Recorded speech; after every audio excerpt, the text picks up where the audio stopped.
This is Greece, a fantastic European Mediterranean nation that has been famed in recent years for its not-so-fantastic economy. Greece is a fascinating country whose economics sort of read like a blueprint of how not to handle a national economy during the good times, and by extension, it is a country that has never truly recovered from the bad times. The subprime mortgage crisis of 2008 was bad for many nations. Of course, we tend to think of images of Wall Street analysts walking onto the street with bankers' boxes full of their personal belongings, or foreclosed homes, or whatever. But the truth is that it was a global crisis that hit many nations much harder than the USA. Places like Iceland basically lost half of their wealth overnight. Unemployment in Spain and France spiked, and Greece was another nation left behind in the dust of this mess. Now, none of these nations were innocent bystanders by any measure. We will explore how the overextension of the Greek economy led to this catastrophic knock-on effect, but all of these other countries, Iceland, Spain, France, they have all more or less found their feet again after the global financial crisis and subsequent Eurozone crisis. But Greece, well, Greece has somewhat lagged behind. The reason why is really important to understand, and it has a lot to do with what gave Greece its prosperity in the first place.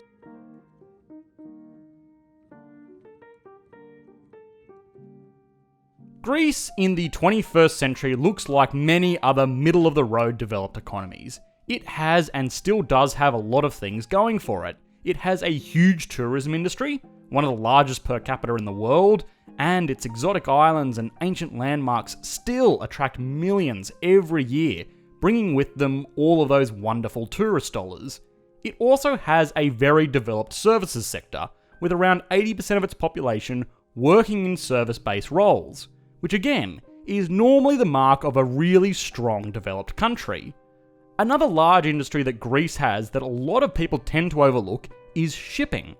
Greece has the largest merchant marine fleet in the entire world, easily beating out other nations like the USA, China, South Korea, and other heavy hitters that are typically associated with global shipping. This has been a hugely profitable industry for the Greek economy. We have seen time and time again in any video on this channel that global trade has been a driving force in building the wealth of modern nations that we take for granted today. And Greece, with its vast fleet of container ships, has been there to facilitate that trade. This kind of work is great. Not only does it cause cash inflows to your economy without having to dig up or export raw materials or even produce anything on your own shores, it's also a huge growth industry.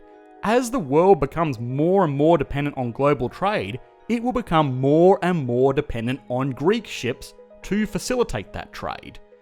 Curiously enough though, shipping is not some new industry for Greece, born out of the need to facilitate a globalizing world. Rather, it has kind of been their go-to industry for millennia. You see, Greece, while beautiful, is kind of just a pile of rocks. It has terrible soil, very little in the way of natural resources, and the only geographic advantage that it had was being right in the middle of the Mediterranean, which meant it could import a lot of things that it needed. This need for shipping carries on to this day, where the country still relies heavily on food imports and doesn't have much material wealth of its own to export, which is probably all where the problem started. You see, at the turn of the new century, Greece was riding high on the economic prosperity of the world, but they made the mistake of assuming that it would all go on forever.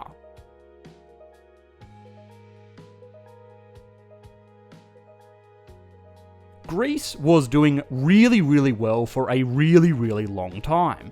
Now, typical economic theory dictates that good times are when nations should be restricting spending and taxing a little bit more to build up a bit of cash so that if the economy heads to a downturn, which it almost inevitably does, you have some cash to buy your way out of the problem.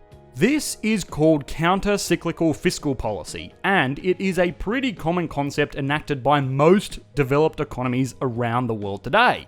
And this is actually pretty easy to think of on a personal level, as someone saving up an emergency fund while they have a full-time job in case one day they get fired.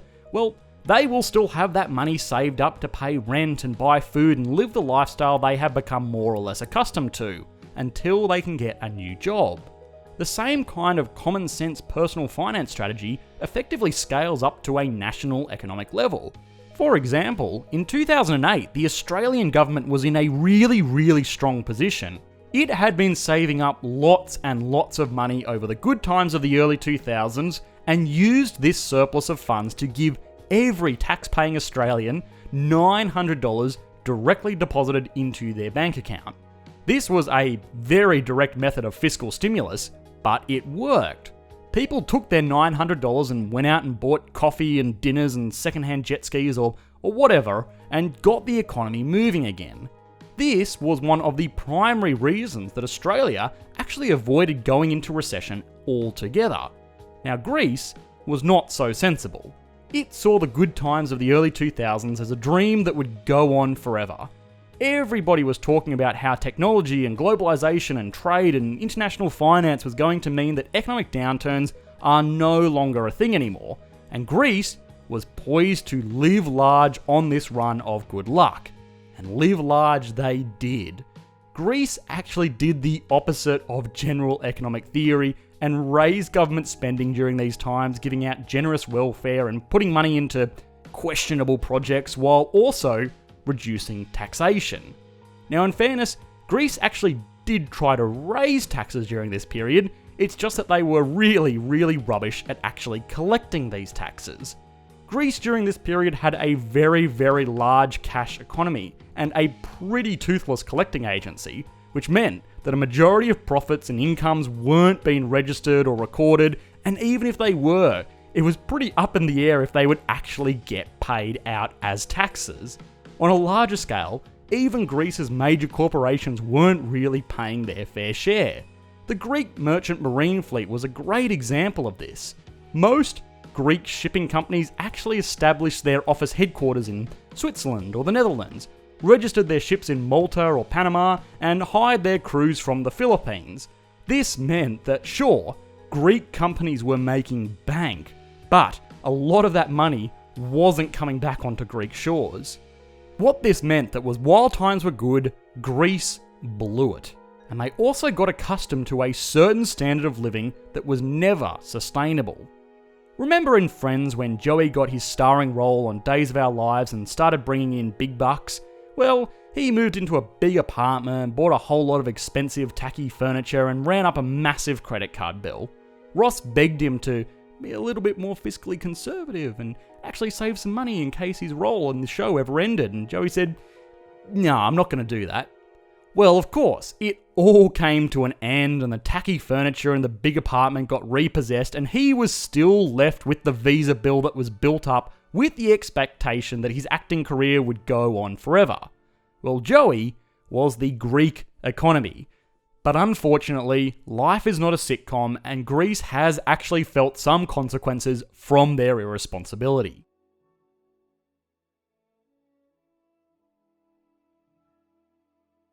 When the financial crisis eventually hit, Greece was left with its pants down. It had a large public debt, no savings, no strong domestic industries, and an over-leveraged population that had racked up their own personal debts, living beyond their means.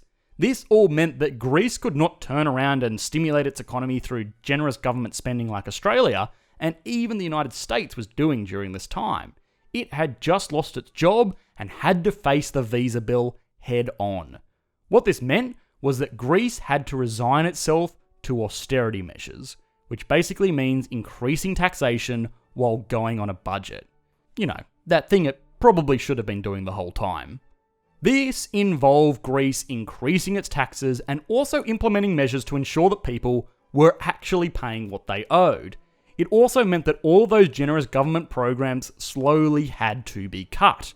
All of this was to ensure that Greece could actually continue to pay back its debts.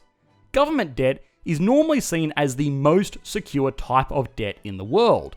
It normally receives a AAA credit rating, for whatever that's worth, because The assumption is that governments can always just raise taxes on its citizens to pay back these debts, which is ultimately true, and it was the measure that the Greek government had to take. But what this assumption and credit rating fails to realise is that austerity is a rough process. Cutting government spending and raising taxes during a downturn is the economic equivalent of beating a man while he is down. It means that businesses turn less of a profit, government workers are out of their jobs, furthering unemployment, and people have less money to spend at the end of the month. This inevitably led to further economic and social issues in the nation, which caused an eco-recession in the Greek Eurozone crisis, which among other things has had just as much to do with the euro as it did with the GFC.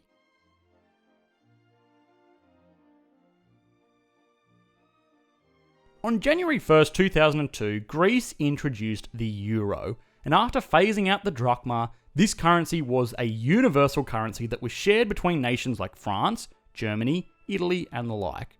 All of this was fantastic for things like trade within the eurozone, and a single currency region had many other advantages that we have explored last week in our video on Brexit. So go watch that video after you're done here if you want to learn more about that. A major disadvantage of a common currency, though, is that it limits the ability of an economy to suffer in silence. Externally, it meant that the entire Eurozone was more or less dragged down by the Greek economy, but that was actually somewhat limited. The key disadvantage of a common currency was actually internal to the Greek economy. You see, a floating currency, that is a currency that is determined by market prices, is a great stabilising force for an economy. If the Greek economy was still using the drachma in the period after 2008, it would have depreciated greatly. It's just what currencies do when their nation economies are going badly. This does not sound like a good thing, but it actually is, and here's why. A depreciating currency means that suddenly Greece is more competitive in world markets. If people had been planning a trip to Santorini, the value of Greek currency falling by 40% suddenly makes that holiday 40% cheaper, which would tempt a lot more people to actually go out and book those flights like they'd always planned to, which is great for the Greek economy. It also means that if US tourists rocks up and exchanges their US dollars over for Greek drachmas, that they will get a lot more for their freedom bucks, which will mean that they have more money to spend in Greek restaurants and on tours and buying souvenirs or whatever.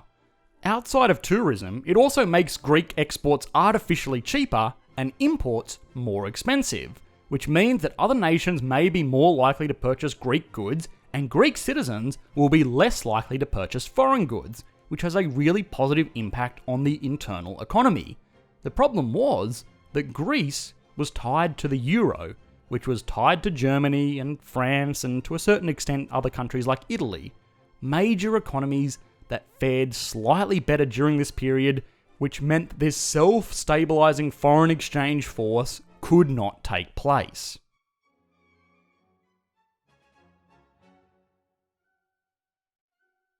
The financial crisis of 2008 is now a distant memory for most nations. Even the Eurozone, which was the most heavily impacted region, has more or less recovered despite other issues like Brexit doing their best to keep the region down. But Greece really hasn't.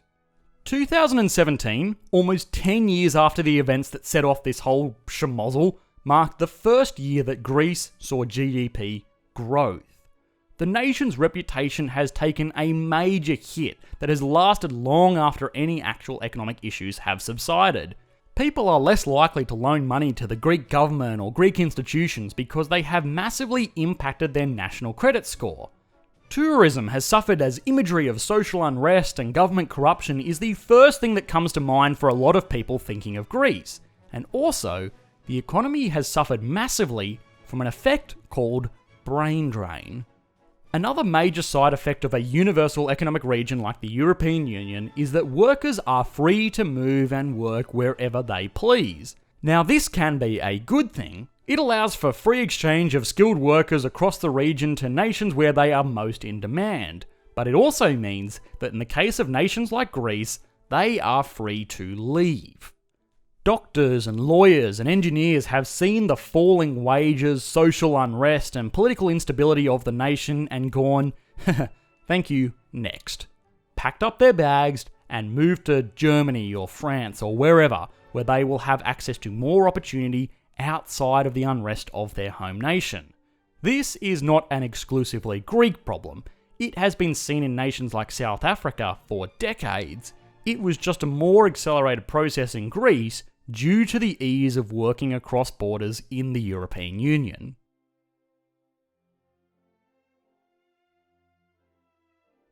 I hate to say it again, but the modern Greek economy has a crisis of confidence. It had a great run and they botched it, which means a lot of parties don't want anything to do with them anymore.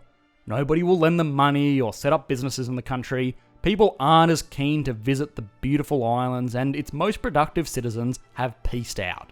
But it's not all doom and gloom. Realistically, the Greek economy should continue its recovery. Reputations fade, and it seems for the most part that the government has learnt from the mistakes of the past. It may be a long time before Greece sees the level of wealth it became accustomed to in the early 2000s, but it will achieve something more important than that in the meantime.